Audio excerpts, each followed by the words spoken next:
Hola, bienvenido. Qué bueno que estás con nosotros en esta transmisión de mitad de semana, ya prácticamente pasando la quincena de este mes de junio. Y bueno, vamos a tomar la palabra y vamos a darle continuidad a lo que hablamos el domingo pasado, que estábamos hablando de cómo tener fe y el amor y nuestra confianza en el Señor en estos tiempos de crisis y en estos tiempos de tribulación. Y vamos a leer una escritura que está en el Salmo 25, Salmos 25. Lo voy a leer en dos partes y vamos a ir estudiando ahí lo que la palabra de Dios nos muestra. Dice el versículo, a partir del versículo 1, dice: Oh Señor, te entrego mi vida, confío en ti, mi Dios, no permitas que me avergüencen, ni dejes que mis enemigos se regodeen en mi derrota. Nadie que confíe en ti será jamás avergonzado, pero la deshonra les llega a los que tratan de engañar a otros. Muéstrame la senda correcta, oh Señor, señálame el camino que debo seguir, guíame con tu verdad y enséñame, porque tú eres el Dios que me salva. Todo el día pongo en ti mi esperanza. Recuerda, oh Señor, tu compasión y amor inagotable que has mostrado desde hace siglos. No te acuerdes de los pecados de rebeldía durante mi juventud. Acuérdate de mí a la luz de tu amor inagotable, porque tú eres misericordioso, oh Señor. El Señor es bueno y hace lo correcto, les muestra el buen camino a los que andan descarriados, guía a los humildes para que hagan lo correcto, les enseña su camino. El Señor guía con fidelidad y amor inagotable a todos los que obedecen su pacto y cumplen sus exigencias. Por el honor de tu nombre, oh Señor, perdona mis pecados, que son muchos. Bueno, esos son los primeros 11 versículos de este pasaje, y a partir de este salmo hasta el 39 son salmos muy poéticos, salmos de David, que hablan de adorar, de la pureza de Dios al adorar, y hablan en particular habla mucho de la confianza en Dios. Por eso quise tocar el punto con este Salmos 25, que habla de confianza en Dios, y fue escrito por David en un contexto histórico que se encuentra en Samuel, en 1 Samuel 30, cuando David tiene una victoria contra los amalecitas. Y es un tiempo de adversidad, un tiempo de crisis, un tiempo de tribulación que él vivió en ese momento, porque si recuerdan la historia o si buscan la historia y la leen, es una historia bien interesante.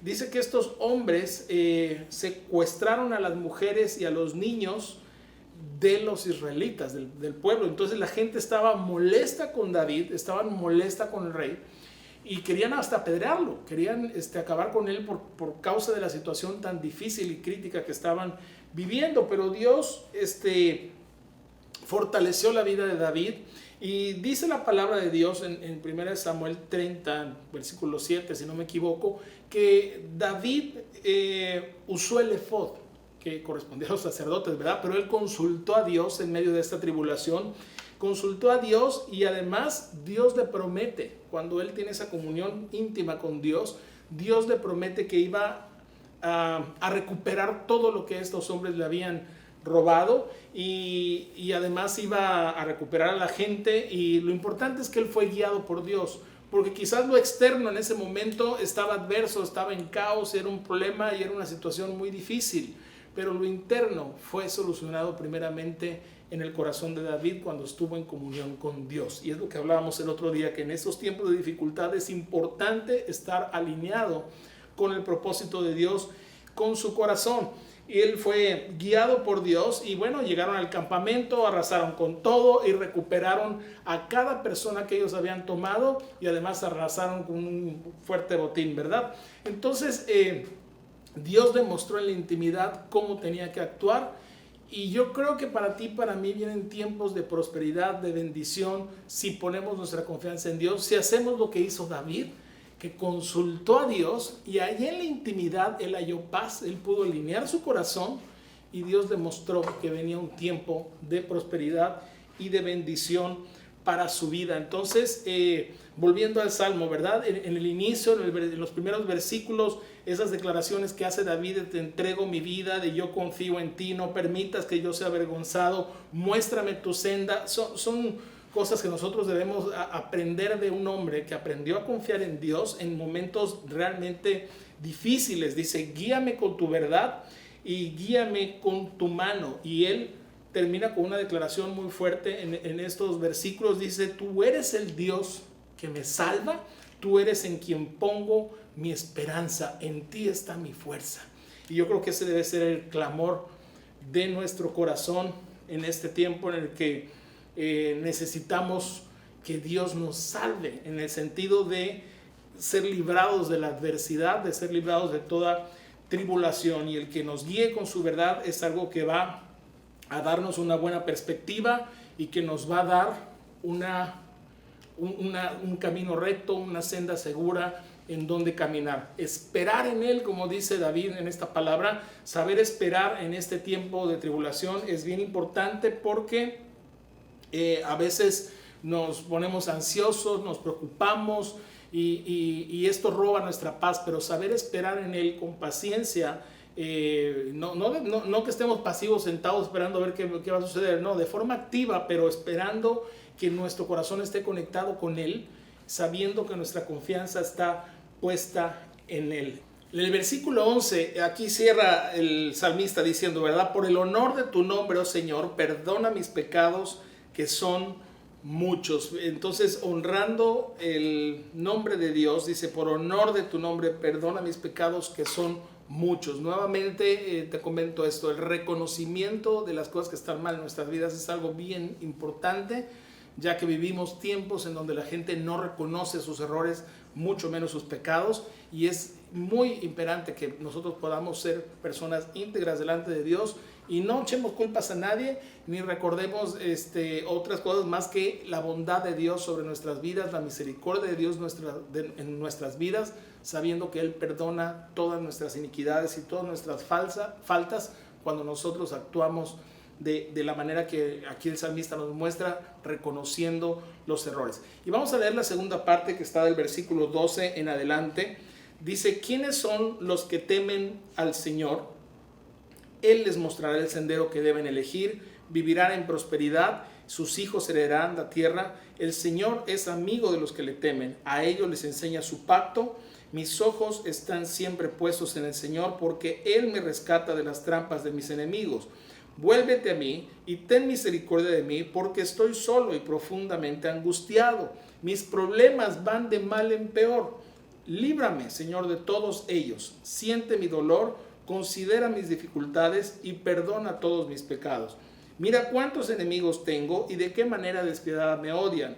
Protégeme, rescata mi vida de sus manos. No permitas que me avergüencen, pues yo en ti me refugio. Que la integridad y la honestidad me protejan, porque en ti pongo mi esperanza. Oh Dios, rescata a Israel de todos sus problemas.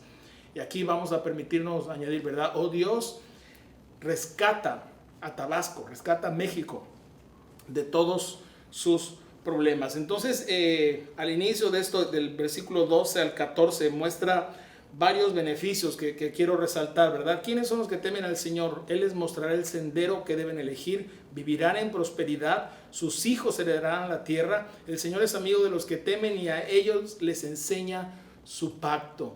Entonces, yo creo que David aquí renueva su confianza en Dios y nos muestra algo que es bien importante para nosotros en estos tiempos de dificultad. Dice que el Señor rescata a los que aman, rescata a sus hijos, les quita, dice David, no permitas que yo pase vergüenza, no permitas que yo pase un momento así adverso y difícil sin que tu mano me guíe y me sostenga, porque tú eres el Dios que me salva, tú eres mi refugio. ¿Se acuerdan que el otro día hablábamos de que Dios era nuestro refugio? Dice, tú eres mi refugio y pongo en ti toda mi esperanza. Él es el Dios que nos salva, familia, y yo creo que David tenía muy claro eso, y él entendía que no todo era malo en tiempo de crisis, que no todo era malo en tiempos de adversidad, así como nosotros debemos entender que no todo necesariamente es malo en medio de todo este tiempo, sino que está representando para nosotros una oportunidad de cambiar, porque solamente así cambiamos, hacemos, valoramos, nos esforzamos en muchas cosas o damos pasos, como decía David, hacia la senda que Dios nos quiere guiar, pasos hacia muchos cambios que son importantes en nuestra vida. Entonces, Si después de todo esto que estamos viviendo y después de toda esta adversidad que estamos viviendo, seguimos siendo los mismos o seguimos actuando de la misma forma, entonces esto no nos sirvió para nada. Entonces, ¿qué hizo David en el momento de mayor dificultad?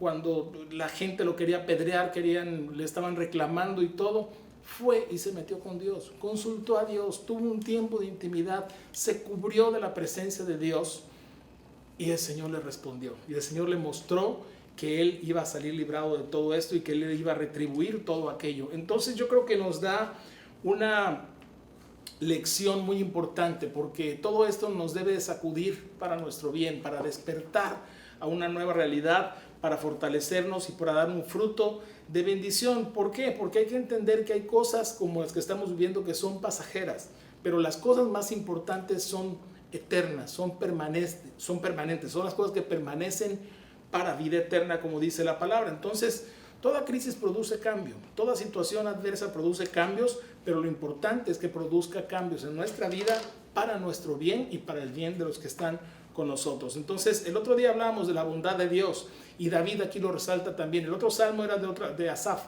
Este salmo es de David y él dice también, Dios es bueno. Si nosotros descansamos en esa declaración de la bondad de Dios para nuestras vidas y cantamos de ello y hablamos de ello y declaramos ello, entonces veremos su bondad sobre nuestra vida. Esta nos guiará cada día de nuestra vida.